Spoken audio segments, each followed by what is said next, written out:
अवधूत चिंतन श्री गुरुदेव दत्त श्री सद्गुरू स्वामी समर्थ।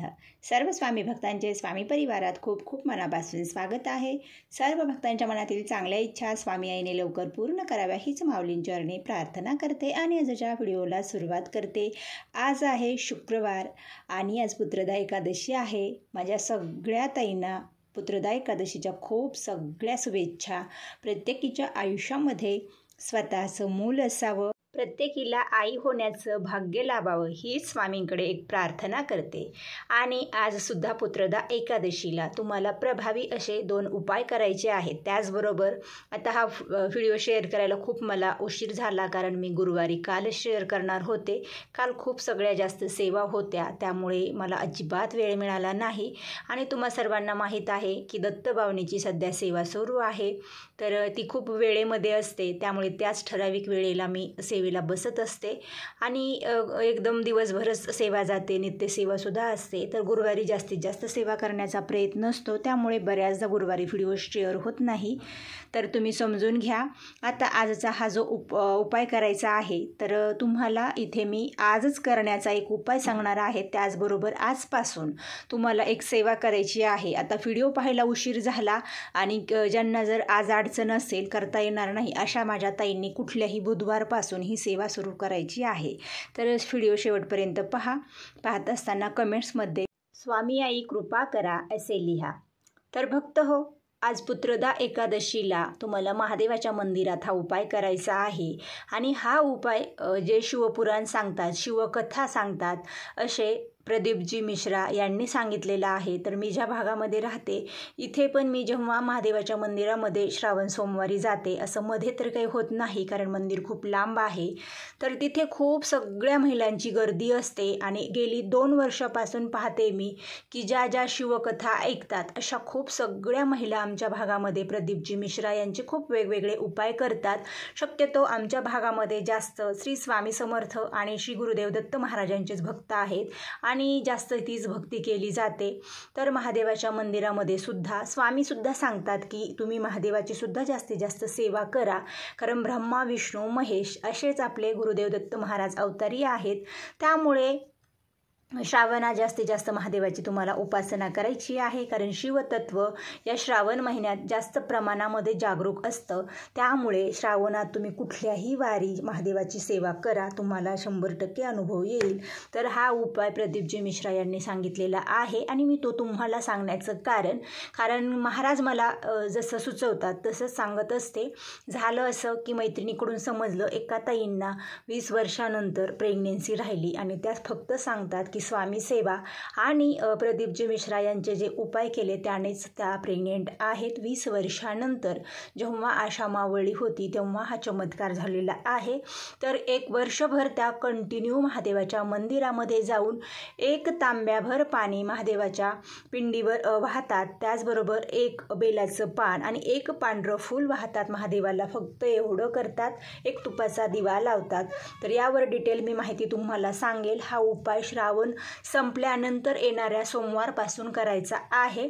तर ही सेवा कधीपासून सुरू करावी, कशी करावी याची डिटेल्स माहिती मी त्या ताईंकडून घेऊन नक्की शेअर करेल जर तुम्हाला हवी असेल तर। आणि त्याचबरोबर आता आजचा हा उपाय करायचा आहे पुत्रदा एकादशीच्या दिवशीच। महादेवाच्या मंदिरात तुम्हाला 2 तांबे पाणी घेऊन जायचं आहे। मंदिर लांब असेल तर बॉटलमध्ये पाणी घेऊन जा, स्वतःचंच पाणी घेऊन जायचं आहे, किंवा मंदिराच्या बाहेर विहीर आहे, एखादा नळ आहे, मग तुम्ही तिथून घेणार अजिबात नाही, स्वतःच्या घरचं पाणी घेऊन जा। 2 तांबेसुद्धा स्वतःचे घेऊन जा। मग देवाचा तांब्या असेल किंवा घरातले जे स्टीलचे वाफरातली तांब्या आहेत ते असले तरीसुद्धा चालेल। 3 बेलाची पाने घेऊन जायचे आहेत, 1 तुपाचा दिवा आणि भस्म। आता मंदिरात गेल्याबरोबर तुम्हाला दोन्ही तांब्यामध्ये पाणी भरून घ्यायचं आहे आणि दोन्ही हातामध्ये 2 तांबे घ्यायचे, उजव्यामध्ये 1, डाव्यामध्ये 1, आणि तुमचं तोंड तुम्हाला उत्तरेकडे करायचं आहे। प्रत्येक गावामध्ये महादेवाच्या मंदिरामध्ये तुम्ही गेल्यानंतर तुम्ही बघू शकता महादेवाच्या पिंड म्हणजे शिवलिंगाचं तोंड हे उत्तरेकडे असतं, तर तुम्हाला दक्षिण दिशेला बसायचं आहे, म्हणजे उत्तरेकडे तोंड करायचं आहे, म्हणजे शिवलिंगाच्या पाठीमागे। तर या बाजूला बसून किंवा मग जरी तुम्ही पूर्व पश्चिम बसलात तरीसुद्धा चालेल। काही हरकत नाही, गर्दी जर असेल तर असं सुद्धा चालेल. दोन्ही हातात 2 तांबे पाणी घ्यायचं आहे आणि एकदम तुम्हाला शिवपिंडीवरती ते पाणी एकदम हळूवार छान असं सोडायचं आहे आणि मनामध्ये श्री शिवाय नमस्तुभ्यं, श्री शिवाय नमस्तुभ्यं किंवा ओम नमः शिवाय, नमः शिवाय, नमः शिवाय, नमः शिवाय असा मंत्र म्हणायचा आहे. त्यानंतर तुम्हाला थोडंसं पाणी ठेवायचं आहे, म्हणजे 2 तांब्यांमधून नव्हे तर जास्तीचं थोडंसं बॉटलमध्ये पाणी राहू द्या. त्यानंतर आता महादेवांना भस्म लावून घ्या आणि जे 3 बेलाची पाने घेतलेली आहेत ते तुम्हाला 3 वेळा ओम नमः शिवाय, ओम नमः शिवाय असे म्हणून ते महादेवांच्या शिवलिंगावरती अर्पण करायचे आहेत. त्यानंतर पांढरं फूलसुद्धा एक अर्पण करा. डोळे झाकून देवाचं दर्शन घ्या. देवाच्या शिवलिंगावरती जे पिंडीचा वरचा भाग असतो तर त्या लिंगावरती आपल्याला आपलं डोकं टेकवायचं आहे. म्हणजे महादेवांच्या डोक्यावर आपलं डोकं घासल्याने आपल्या नशिबाच्या रेषा बदलतात, भाग्य बदलतं आपलं आणि जे काही कर्म पाप झालं असेल ते सगळं नष्ट होतं. त्यामुळे आवर्जून या पद्धतीने करा. 3 टाळ्या वाजवा, म्हणजेच तुमची जी सेवा आहे ती देवापर्यंत पोहोच होते. अशा पद्धतीने सेवा झाली. आता जे तुम्ही 3 बेलाची पाने अर्पण केली आणि जर खूप गर्दी असेल, तुमचं पान तुम्हाला लक्षात नाही राहणार, त्यामुळे फक्त तुम्हाला शिवपिंडीवरती कुठलीही 2 बेलाची पाने उचलायची आहेत, फक्त 2 आणि 1 महादेवांना अर्पण होईल आपलं. 2 पाने घ्यायची आहेत. मंदिराच्या बाहेर यायचं आहे आणि जे काही मंदिरामध्ये प्रवेश करताना जी कमान असते, जो दरवाजा असतो चौकट, तर तिथे बघा बऱ्याच ठिकाणी दगडीच उंबरठा असतो. तर त्यावरती तुम्हाला म्हणजे बसायचं आहे. महादेवाकडे तोंड करून 1 पान तिथेच चावून खायचं आहे. राहिलेलं 1 बेलाचं पान तुम्हाला तुमच्या मिस्टरांसाठी घरी घेऊन यायचं आहे आणि घरी आल्यानंतर ते त्यांना एकदम चावून खायला सांगायचं आहे. आता मंदिराच्या बाहेर आल्यानंतर तुम्ही जे काही नंदी महाराज बाहेर असतात तर त्या नंदी महाराजांना सुद्धा त्यांच्या चरणांवरती तुम्हाला पाणी टाकायचं आहे. त्यांची सुद्धा तुम्हाला पूजा करायची आहे. त्यांनाही एखादं जास्तीचं बेलाचं पान नेलं असेल तर ठेवा. त्याचबरोबर फूल वाहा आणि जी तुमची अडचण आहे ती त्यांच्या तुम्हाला कानात सांगायची आहे.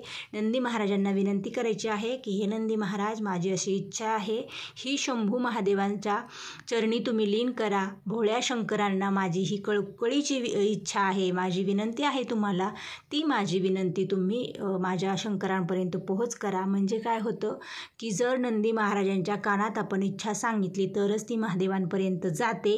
बऱ्याचदा आपण खूप चुकीच्या सेवा करतो, त्यामुळे कदाचित आपल्याला फळ मिळायला थोडा उशीर लागतो. तर हा उपाय आवर्जून करा. तर यानंतरची पुढची सेवा आहे सर्वात प्रभावी. स्वामींच्या संदेशानुसार ही सेवा आहे. स्वामींच्या केंद्रात सुद्धा सांगितली जाते आणि ज्यांना 20 वर्ष सुद्धा 25 वर्ष झाले, ज्यांनी आशा सोडलेली आहे, जे मनापासून ही सेवा करतील त्यांना अनुभव आलेला आहे.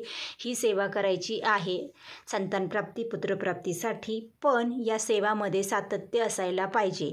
आता ही 41 दिवसांची सेवा आहे. पुत्रदा एकादशीपासूनच या सेवेला सुरुवात करावी लागते. पुत्रदा एकादशी वर्षातून 2दा असते. एक असते पौष महिन्यामध्ये, दुसरी असते श्रावणात.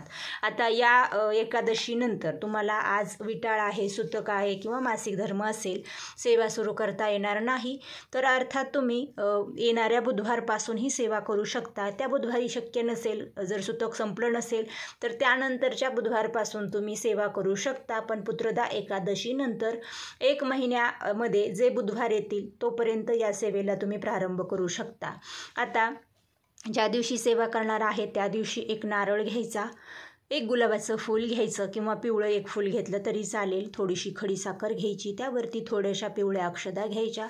स्वामींच्या केंद्रामध्ये जायचं किंवा दत्त महाराजांच्या मंदिरात जायचं. तेही नसेल, महादेवाचं मंदिर असेल तिथे सुद्धा जाऊ शकता.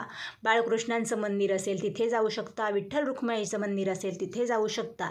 म्हणजे भगवान विष्णूंचे जी काही अवतार आहेत त्या कुठल्याही अवताराच्या एका मंदिरात तुम्हाला जायचं आहे. शक्यतो स्वामींचं केंद्र, दत्त महाराजांचं मंदिर बऱ्याच गावांमध्ये हे असतंच, तर इथेच आपल्याला जायचं आहे. पण नसतील तर मी तुम्हाला पर्याय सांगितला आहे.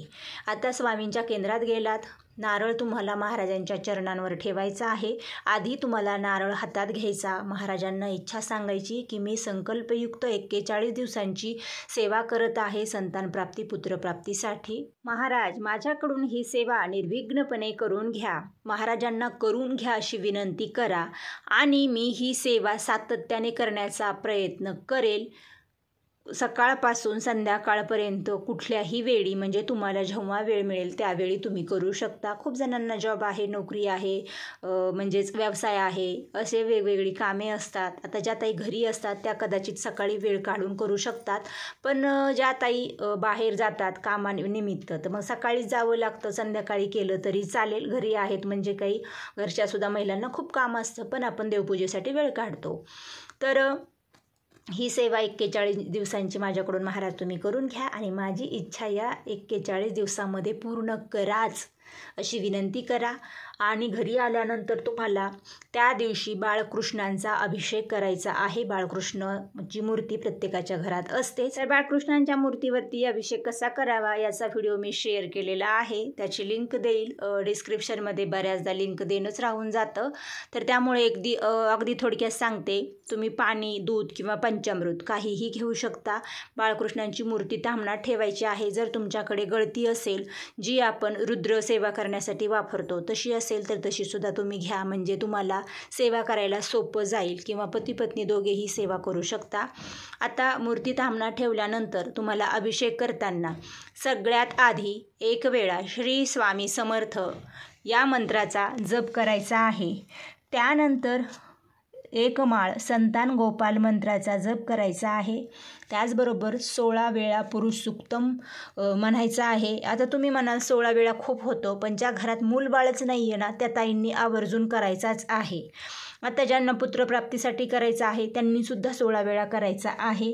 1 वेळा श्रीसुक्तम, 11 वेळा रामरक्षा, 1 ते 9 पर्यंत करायची आहे. फक्त या एवढ्याच सेवा तुम्हाला बाळकृष्णांचा अभिषेक करताना करायच्या आहेत. आता ज्या ताईंना सकाळी वेळ नाही त्यांनी संध्याकाळी करू शकता.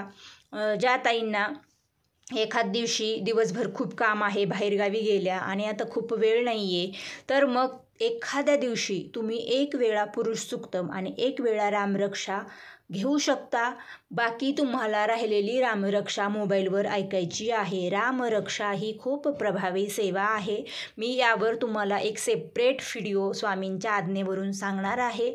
म्हणजेच ही रामरक्षा का म्हणावी, कशासाठी, कुठल्या इच्छा पूर्ण होतात आणि मी याचा माझ्या आयुष्यामध्ये कुठे कुठे ही सेवा केलेली आहे. खरंच मी एकच सांगते की रामरक्षा खरंच खूप प्रभावी सेवा आहे आणि महाराजांनीच ही सेवा सांगितलेली आहे. तर याच सेवा करायच्या आहेत आणि सकाळी संध्याकाळी कधीही तुम्ही या सेवा करू शकता. संकल्पयुक्त तुम्हाला ही सेवा करायची आहे आणि संकल्प करताना एक उल्लेख करा की माझ्याकडून ही सेवा नियमित करून घ्या महाराज, तर मी अखंड करेल असं म्हणू नका. एखाद दिवशी काही नातेवाईकांकडे अचानक जावं लागलं, त्या दिवशी तुमचा जर खंडच पडला तर म्हणून मी सांगत आहे. मग तुम्ही 41 दिवस तुमचे पूर्ण होईपर्यंत 1-2 दिवस जरी मध्ये खाडे झाले तरी चालेल, असं काहीच नाही, पण मुद्दामून आपल्याला सेवा चुकवायची नाही. तर माझ्या ताईंनो, सेवा करून अनुभव घ्या, कारण सेवा केली तर अनुभव निश्चित येणार आहे. आपले महाराज बघा, तुम्ही महाराजांचे डोळे किती निरागस आहेत.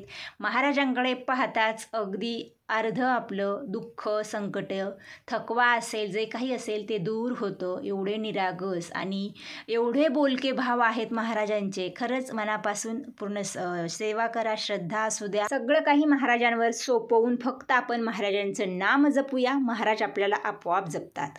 तर आजचा हा स्वामी संदेश कसा वाटला, आवडला असेल तरच व्हिडिओला लाईक करा, हा व्हिडिओ जास्तीत जास्त पुढे शेअर करा आणि जे नवीन आहेत त्यांनी चॅनलला सबस्क्राईब करून शेजारील बेल आयकॉन प्रेस करा.